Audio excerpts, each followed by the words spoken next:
Welcome. Welcome to the deep dive. You know those phrases, the ones we use, like all the time, every single day, without even really thinking about them. They seem so simple, maybe even kind of mundane. Yeah, almost invisible sometimes. Exactly. But what if those everyday words, those tiny phrases, actually hold, well, a surprising amount of depth? Real power, even. They absolutely do. They carry these silent messages that can, completely change how well you communicate, how you navigate things. And how sort of well-informed you sound, too, right? Because these aren't just filler. They're like vital tools. That's a great way to put it. Vital tools. They're working away under the surface, shaping how people see things, how interactions play out. They're not just about basic manners or describing something simply. Right. These little phrases are almost like miniature master classes in social skills, professional nuances, communication strategies. Oh, okay. Like shortcuts. Kind of, yeah. Shortcuts to understanding better and, crucially, being understood more clearly, more naturally, in all sorts of situations. If you really listen, they show, a real grasp of how people interact. Okay, so that's our mission for this deep dive. And we're going to take 5 of these super common English phrases and really peel back the layers. Get under the hood. Yeah. We want to go beyond just the definition. We want to dig into the nuances, the typical places you hear them, and decode those silent messages you mentioned. Think of it like a master class in maybe conversational fluency, where the real skill isn't always big words, but knowing the right small phrase for the right moment. Exactly. It's about understanding that unspoken context. So what can people expect? Which phrases are we tackling? Well, we'll start with, sorry to interrupt, then we'll look at the difference, the really key difference between in good condition and in perfect condition. Okay. Then we'll explore just stepped out. After that, it's I'll put you through, which is all about connection. And finally, we'll unpack there's been a delay. Each one is like a little window, really, into how we interact and how language shapes things. Great. Okay, let's dive into that first one. Sorry to interrupt. It feels like, a cornerstone of just being polite. It absolutely is. You hear it constantly. Yeah, it seems so straightforward. Sorry to interrupt. But you're saying there's more to it than just, well, sorry. Oh, much more. I mean, yes, politeness is the foundation, but it's deeper. It's about acknowledging something really specific. Which is? That you are consciously breaking into something, someone's conversation, their train of thought, maybe just an activity they're focused on. Ah, okay, so it's a signal. Exactly, a verbal signal. It says, I respect your flow, your space, whether that's physical space or, mental space. All right, their cognitive space. Yeah. It shows you get the social dynamics. You're not just like barging in without thinking. It smooths the entry then. Precisely.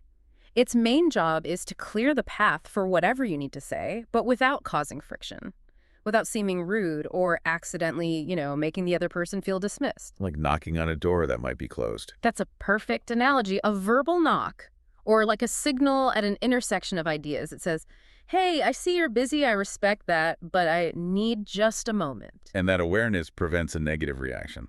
Often, yes. It heads it off before you even get to your point.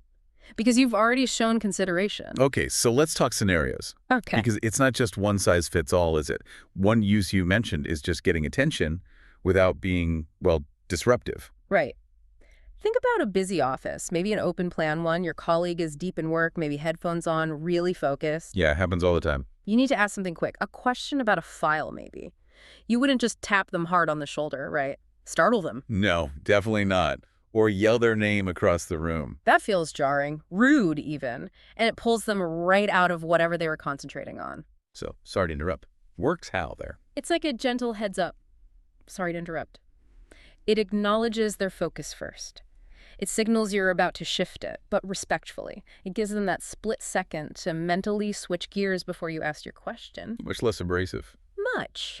Or imagine a really quiet place, like a library, someone's reading intensely. You need to ask if the chair next to them is free. Yeah. A soft, sorry to interrupt, is the seat taken? It's perfect. It's unobtrusive. It respects the quiet environment. You're signaling your presence without a jolt. So it's about managing that social friction proactively. Exactly. It's not just manners, it's smart social navigation. Okay, so that's getting attention. But what about when you need to actually jump into a conversation that's already going, like in a meeting? Ah, yes. This is where it gets really interesting, especially in a lively discussion, maybe a debate, or even just a fast-paced brainstorming session. Right, people are talking over each other sometimes. And you have a crucial point to add.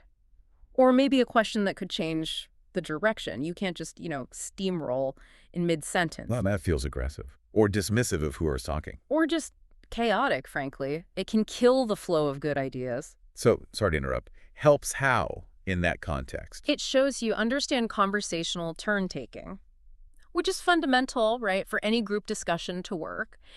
By saying it, you're acknowledging, okay, it's not my turn right now, but I have something relevant. You're sort of politely requesting the floor, or at least signaling you'd like it soon. It manages the flow without hijacking it. Precisely. It shows you're engaged, but also respectful of the current speaker and the rhythm of the conversation. You add your point without seeming like you're just grabbing the spotlight. It preserves harmony. Yes. And it avoids what linguists sometimes call face-threatening acts. You're not making the current speaker look bad or feel cut off. Okay, that makes sense.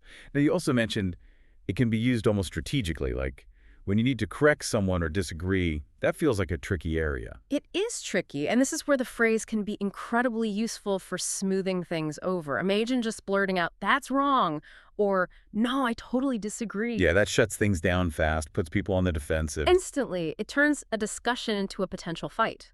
But if you preface it carefully, sorry to interrupt, but I wonder if maybe there's another way to look at this. Or, sorry to interrupt, I think I might have some different data here. The tone completely changes. Completely. You've signaled that your aim isn't to attack the person, but to contribute to accuracy or offer a different viewpoint collaboratively. It makes the correction feel less like a personal challenge. Exactly. It focuses on the idea, not the individual.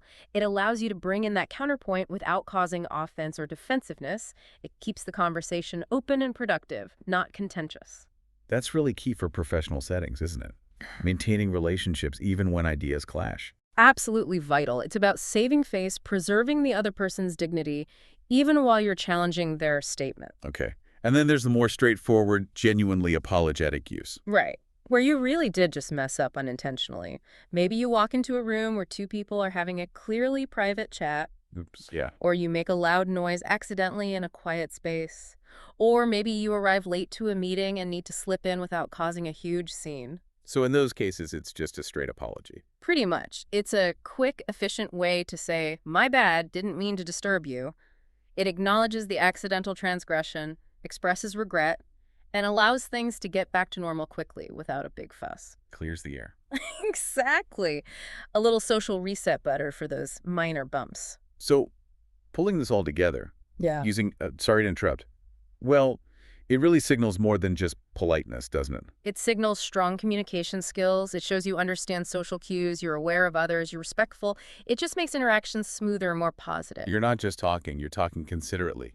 That's it. The underlying message is something like, "I see what's going on, I respect your focus, and I'm engaging thoughtfully." That builds goodwill. It makes people see you as more credible, more pleasant to interact with. And not using it, especially in professional contexts. It can subtly undermine you. You might come across as unaware, maybe a bit arrogant. Even if your actual point is brilliant, it just creates unnecessary friction. Wow. 3 little words doing so much heavy lifting. They really are. Okay, so from managing attention and conversational flow, let's shift gears. Let's talk about managing information about things, specifically their state or condition. This brings us to that pair, in good condition and in perfect condition. Yes, a really critical distinction here. These phrases are all about describing the current state, the quality, the physical integrity of an object, sometimes, less often, a person's health, but mostly objects. And that word condition itself is doing a lot of work, isn't it? It's not just about looks. Not at all. Condition covers everything. Wear and tear, how well it works, its appearance, its overall state. It's a holistic assessment. And it comes up a lot when things are being evaluated. For buying, selling. Constantly. Yeah. Buying, selling, insurance assessments, maintenance reports, even historical appraisals. Anywhere the state of the item matters for its value, its usability, or its safety. Think real estate, used cars, collectibles. Okay, so let's get to the core difference. Good condition versus perfect condition. How big a gap are we talking about? It's a huge gap, more than just semantics. It has real financial implications and sets vastly different expectations. So good condition, what does that signal? Good condition means it's functional, it works as intended, it's acceptable. But and this is key, it allows for some imperfections. Like what? Minor wear, maybe some small cosmetic flaws, signs of normal use for its age. It's not brand new, but it's solid, reliable, it does the job. It implies a reasonable state, given its history. Okay, so functional, maybe a few scratches, but basically fine. Pretty much. Now, perfect condition, that's a whole different level. Sets a much higher bar. Exceptionally high. Often it implies something almost untouched. Pristine, flawless, like it just came out of the box. So no defects, no signs of use at all. Ideally, none. No scratches, no dents, no wear, no fading. It should be indistinguishable from new even when you look closely. This is super important for things where even a tiny flaw tanks the value. Like collectibles. Exactly. Collectibles, high-end electronics, antiques, art. For those items, perfect means absolutely faultless, unblemished, any deviation, and it's not perfect anymore. It's a claim of absolute flawlessness, then. It really is. A very strong claim. Let's talk practical applications. Commercial transactions seem like the obvious place this matters hugely. Buying or selling used stuff. Oh, absolutely critical. Think about online marketplaces, used car lots, antique shops. The description of condition directly impacts the price. And the buyer's expectations? Totally. If you buy a used laptop listed as in good condition, you might expect a few scuffs. Maybe the battery life isn't amazing, but it works fine. The price reflects that. But if it's listed as in perfect condition, you expect it to look and perform like new. Maybe it was an open box return or barely used. And you'll pay a premium for that. Yeah, if the description doesn't match reality. That's where you get disputes, returns, bad reviews, sometimes even legal issues if the misrepresentation was significant. Getting the condition right manages expectations and prevents conflict. You mentioned the used car example earlier. Good versus perfect there. Big difference. Good condition car, probably runs well, maybe some cosmetic stuff, higher mileage, decent price. Perfect condition car. Looks showroom new, low mileage, probably very close to new car price. The seller is making a huge claim about its quality. Right, and collectibles, like that vintage comic book example. Perfect is almost everything. It can be. For serious collectors, condition is paramount. A tiny tear, a crease, a faded spot on a rare comic or stamp can slash its value dramatically. Good condition might be fine for reading copy, but for investment, only perfect or near perfect matters. So perfect condition acts like a guarantee in those markets. In a way, yes. A guarantee of preservation, of top-tier value based on its pristine state. What about outside of buying and selling? Maintenance, assessments. Also crucial. A building inspector assessing a roof after a storm might say it's in good condition, meaning maybe a few shingles are loose, but it's fundamentally sound for now. Or an engineer evaluating factory equipment might say it's in good working condition, meaning it's safe and performs to spec, even if it looks a bit worn. It's about function and safety there. Exactly. The precision matters because it affects decisions about repairs, replacements, operational safety. And you touched on health briefly. How does it work there? It sounds a bit less common. It is less common. Doctors use specific medical terms, but conversationally, you might hear someone say, she's in good condition after the surgery. Meaning? Meaning stable, recovery is progressing well, vital signs are good. It's positive, but doesn't necessarily mean back to 100% pre-surgery health. It implies satisfactory progress. And perfect condition for health. Very rare, almost hyperbolic. Maybe for a healthy newborn or someone at peak fitness with zero issues. It just highlights how good allows for some expected variance, while perfect demands flawlessness. So these phrases are really about transparency and managing expectations accurately across lots of different areas. Absolutely. They prevent misunderstandings, facilitate fair transactions, and allow for clear assessments. Vital little tools. Okay, so we've gone from describing the state of things to now communicating the temporary state of people, specifically when they're briefly absent. That brings us to just stepped out. Ah, yes. Another deceptively simple one. Short, common, but packed with implication. So core meaning, someone left their immediate spot for a short time. Exactly. And the key words are just and stepped out. Just meaning recently. Very recently. Minutes ago, probably. Not hours. And stepped out suggests a brief trip. Not gone for the day. It's concise, isn't it? Efficient. Remarkably so. It conveys a lot without needing a long explanation. You mentioned unspoken messages. What's the big one? The expectation of return.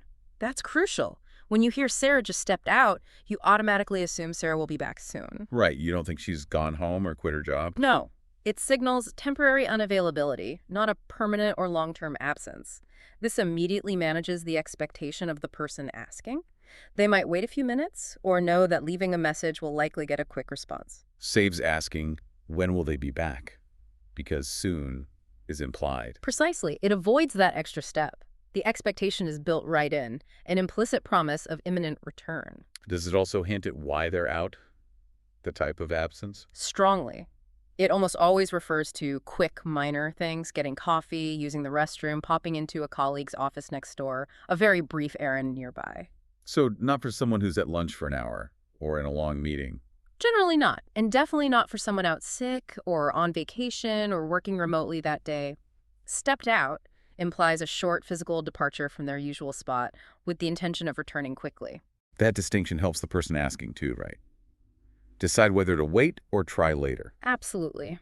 If they just stepped out, waiting a minute might work. If they were, say, out for the afternoon, you'd know waiting is pointless. It provides essential status info while maintaining a bit of privacy about the exact reason. Where do we hear this most often? Yeah. Office settings. That's its natural habitat, definitely. Receptionists, assistants, colleagues use it all the time. Yeah. Phone rings. Is David there? Oh, he just stepped out for a moment. Can I take a message? Exactly that. Polite, professional, efficient. It tells the caller David is around, just not at his desk right this second, and offers a clear next step. Any other common places? Service industries, maybe? Yeah, you might hear it there too. A shop assistant ducks into the back room to get stock. Someone at the counter might say, "She just stepped out, she'll be right back." It reassures the customer they haven't been abandoned. So why is it so useful then? It seems almost too simple. Its usefulness is in that blend of politeness and efficiency. It manages expectations perfectly without over-explaining. Precise in its imprecision. That's a great way to put it. It signals short wait without needing to know or share why they stepped out or exactly how many minutes it will be. It respects privacy while giving the inquirer enough information to proceed. A social lubricant for those little moments of disconnection. Perfectly said. Smooths over those temporary gaps. Okay, from someone being briefly unavailable, let's move to actually connecting someone, especially over the phone. This brings us to, I'll put you through. Yes, this one is very context-specific, almost entirely for phone calls, and it's the standard professional way to say you're transferring a call. To another person or maybe another department. Exactly. Another person, extension department, sometimes even a different location connected to the same phone system. It implies a managed communication network. And the speaker is usually acting as an intermediary. Always. It's the receptionist, the operator, the assistant, maybe a call center agent, someone whose role involves directing calls. They're the facilitator, not the final destination. The gatekeeper of the call flow. That's right. Hearing the phrase immediately tells you you're talking to someone managing the switchboard, virtual or real. It signals there's a process, a system in place. Now, you said professional. It sounds quite formal, doesn't it? I wouldn't say it to my friend if I was passing the phone to my partner. You're right. It definitely leans formal or semi-formal. You wouldn't use it casually. Between friends, you'd say, "Hang on, I'll get them," or "One sec, let me pass you over." Something like that. So where do we hear it? Businesses? Yeah. Institutions? Yes. Calling a company's main line, a university, a hospital, a government office, anywhere with a structured phone system, it's part of the expected professional language in those environments. It signals efficiency and procedure. Interesting how it also signals the mechanics of the transfer. It kind of prepares you for that little pause, right? It absolutely does. That's a key function. It tells the caller, okay, I'm now performing the technical action of connecting you elsewhere, so expect a brief hold or silence. Manages the auditory experience. Exactly. Without that cue, a sudden silence could be confusing. Did the call drop? Did they hang up? I'll put you through. Prevents that confusion. It communicates competence. I know how the system works, and I'm handling it. Builds trust in the process. Yes. It makes the transfer feel smooth and controlled. So its importance in professionalism is really about clarity and reassurance. I'd say so. Clarity, efficiency, reassurance. It makes a whole interaction feel organized. Imagine calling a big company and just being silently transferred. It would feel jarring, unprofessional. Yeah, definitely. This phrase provides that polite, clear transition. You call the main line, ask for sales. Certainly, I'll put you through to sales, please hold. Or maybe one department can't help. Okay, I understand. I'll put you through to technical support. They can assist you with that. It streamlines the process, makes the caller feel properly handled. transforms a technical action into a polite service. Well put. It's all about managing that unseen process clearly for the caller. Okay, speaking of managing things, sometimes what needs managing are unexpected problems. This brings us to our last phrase. There's been a delay. The phrase nobody really likes to hear, but one that's incredibly important for communication. What's its core job? It announces an unexpected hiccup, a postponement, a slowdown, a holdup in something that was supposed to happen on schedule, a deviation from the plan. And unexpectedness is key here, right? Yeah. This wasn't planned. Absolutely. It implies something unforeseen happened. Bad weather, technical issues, traffic jams, supply problems. It wasn't a scheduled change, it's a disruption. Which is why, even though the phrase itself sounds neutral, just stating a fact, it usually feels negative, doesn't it? It means inconvenience, frustration. Almost always. Delays mean waiting, missed connections, altered plans, sometimes financial costs. It disrupts schedules, requires adjustments, and that's rarely welcome. So its main function is managing expectations around that disruption. Exactly. It's crucial for transparency. When you announce there's been a delay, you're telling people, okay, the original timeline is no longer valid. You need to adjust your plans. It allows people and organizations to react, mitigate the impact if possible. Where do we encounter this most often? Travel seems like a big one. Huge. Airports, train stations. It's practically background noise sometimes, unfortunately.